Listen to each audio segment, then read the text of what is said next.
pushing to get rules done to tighten border security and to basically push back on illegal immigration. Now, he's trying to cut a deal with top Democrats, including Chuck Schumer and Nancy Pelosi, over illegal immigration and border security, but they are balking.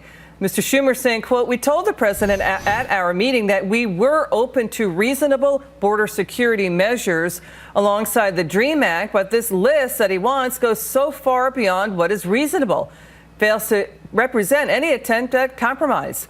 President Trump's new terms would tie any deal that would help the roughly 800,000 illegal immigrants who came here as children, otherwise known as dreamers. It would be tied with a crackdown that he wants on sanctuary cities, illegal immigration, including funding for a border wall, speedier deportations, and hiring thousands of new immigration officials.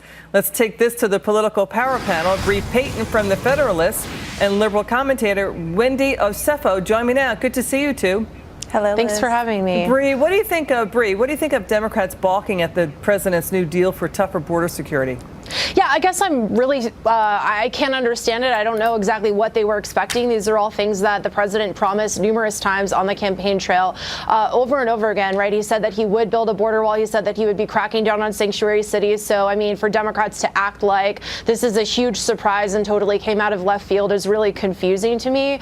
And I think it indicates just really a lack of any sort of understanding or realistic expectations on behalf of Democrats, which is kind of unfortunate because I think with this administration, they could get a lot further if they're willing to compromise and work with the president, you know, and understand where he's coming from. Yeah, I mean, President Obama took the DACA action. Many said it was a constitutional overreach. Wendy, I'd like your thoughts on White House senior advisor Kellyanne Conway defending the president's immigration policy. Let's take a listen. They should actually be calling their friends Chuck and Nancy to say, you know, are you going to give up this deal because you don't want to, why don't you want a border wall constructed? Why don't you want more immigration judges and agents? And why isn't a reasonable policy to limit chain migration? And also to stop these visa overstays and to make sure people that are flouting the law once they're here, breaking the law once they're here, go back. You know, the last part, Wendy, I think Kellyanne is saying, what is so unreasonable about enforcing the law that politicians like Pelosi and Chuck Schumer helped to write? Yeah, absolutely. I don't think there's anything wrong with enforcing that particular law. But what I think that is very unreasonable is for the president to come with all of his standards, everything in which he promised during the election, and say, you know what, I'm trying to compromise with you. No, you're not trying to compromise. What you're trying to do is put forth everything in which you said you were going to do. A compromise means you give a little and you take a little. And right now, the president is not doing that. So in order for us to come together in a bipartisan manner and move forward what I think would be a good immigration bill, we have to listen to yes the Democrats. To DACA. He's saying, right, Bree, he's saying yes to DACA. But he's saying no to the wall. Like, I hear that, but he's basically laying out a beachhead. This is his deal, right? Yeah. Well, he knows he can't deport 800,000 people. It's not feasible to do that, and he knows that. And he's trying to work with them and saying, look, let's figure out a compromise to be able to let them stay here. These are things I promised that I need to make good on, that I need to do. I think it totally makes sense. And I think we need to call a spade a spade. DACA is not about helping those kids at all. I mean, even with DACA, they still have to live here as second-class citizens in this country. It doesn't give them full immigration. They're not allowed. But they wouldn't be deported. It's absolutely true. It's absolutely true. Okay, it lets them live here, but they still have to live in like this quasi not fully citizen state, and they're constantly afraid of that the next president is going to make changes. I hear what you're saying. I'll take the other side of that. They would say, you know, deporting them to Central America where they could be killed. Absolutely. That's the fight. That is the debate. But we want to move on. Iran's Revolutionary Guards threatening to attack the U.S. military. President Trump labels them terrorists.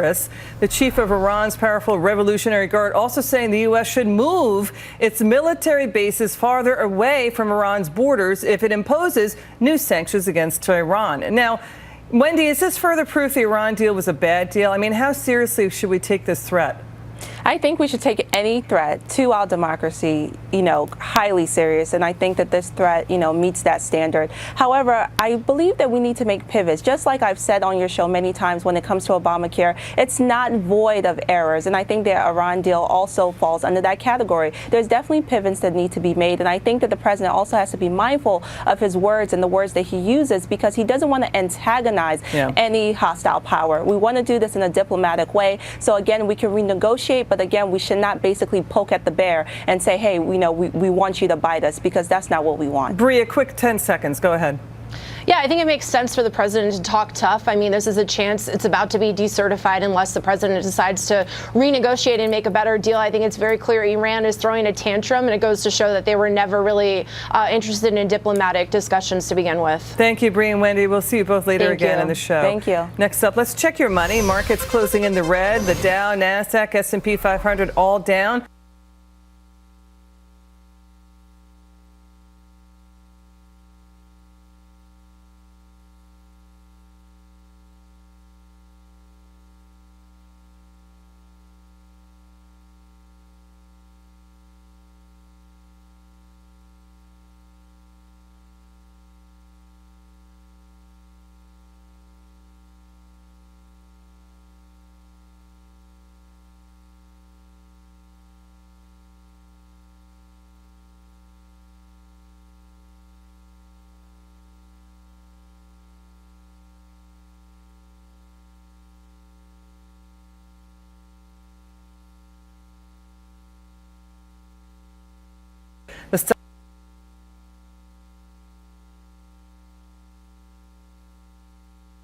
Call 800-573-8780. That's 800-573-8780.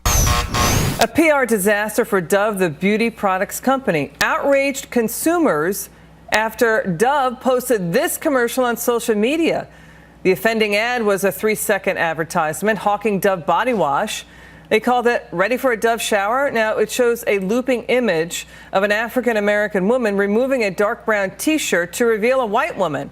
The white woman then removes her beige T-shirt to show it looks like an Asian woman.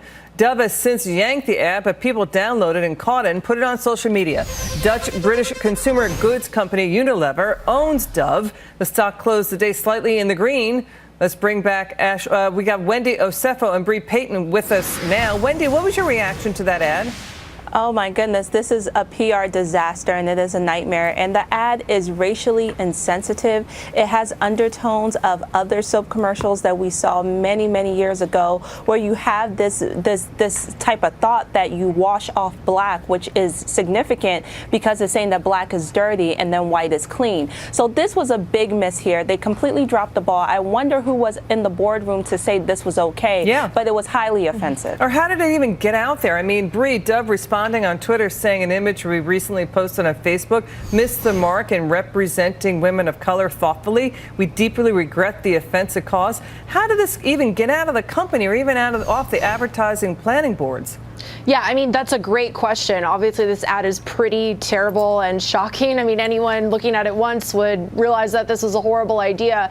And I'm especially surprised that this is coming from Dove. I mean, this is a company that is always trying to convince us about how woke they are and how politically correct they are about every other issue. So I am really surprised to see this coming, especially from them. All right. Not surprised. They've done this before in 2011. That's right. Let's get on. True. We've got to move on. A viral true. video, an irate man he jumps onto the hood of a moving school bus. Watch. Get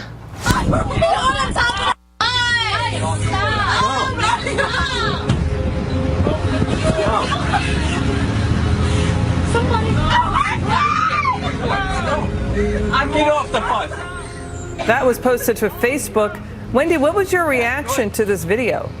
You know, we just have to really start looking at issues around mental illness, because this gentleman, if he was allowed into the school bus, what was his intent here? What was he trying to do? Even if he claims that a bottle was thrown from the school bus, these are middle school children. You know, this is not something that is necessarily We got to nefarious. wrap it. Bree, what's your reaction quickly, 10 seconds? I mean, this took off on social media. Go ahead. I think we should commend the bus driver who didn't let this guy board the bus. I mean, this is clearly pretty crazy, and he protected the kids. Yeah, this happened in Baltimore. Bree and Wendy, thank you so much. Thank you. Now, did you make money today? You're going to find out after